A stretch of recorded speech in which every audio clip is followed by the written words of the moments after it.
As the Alsos agents prepared to go into northern Europe, Britain was beginning to deal with the V1. New anti-aircraft batteries and barrage balloons intercepted the Vengeance weapons as they flew in. And Britain's fighter pilots, whose planes were faster and more agile, were also learning how to destroy the flying bomb. But the panic was by no means over. Just when it seemed the British had finally defeated the V1, German scientists were about to fire an even more terrifying Vengeance weapon at London. This is German test footage of the newest device in Hitler's secret arsenal, the V2 rocket. The V2 was a huge leap forward in the history of weaponry, according to military analyst Robert Hewson.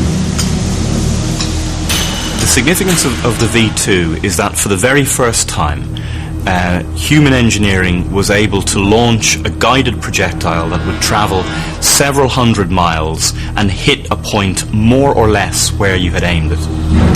This was a wonder weapon insofar as once you had a successful launch and the missile went in the right direction, you could not stop it.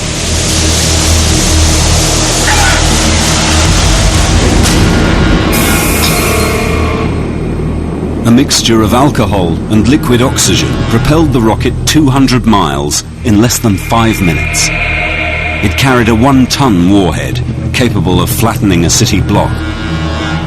The real technological advance was the V2's guidance system. Gyroscopes controlled vanes in the exhaust, which steered the rocket towards its target.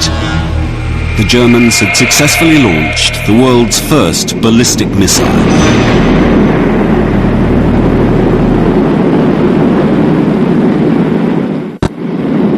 Britain, America and Russia had nothing like this in their own armories, and they were all desperate to get their hands on the rocket, and the man who built it, Wernher von Braun.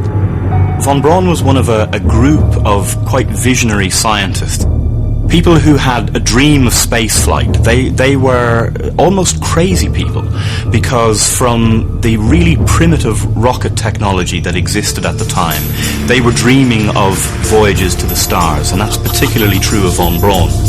Hitler wanted von Braun to test his rockets as weapons. Von Braun was so keen to support Hitler's plans that he not only joined the Nazi Party, but also became an honorary major in the SS. Konrad Dannenberg was one of von Braun's protégés in rocket propulsion. He was in his late 20s when he first met the legendary father of rocketry. I was really impressed by him. He was not only a good technical person, a good engineer, he was also a good manager.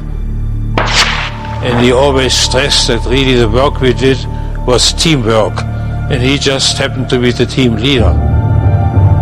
Each of the Allies wanted to be first to capture von Braun and his deadly rockets. They all realized this was the future of warfare. Fierce bombing raids over the V2's main research establishment had forced the German rocket men to move to a secret location. Intelligence on the whereabouts of von Braun or his new rocket factory was scarce.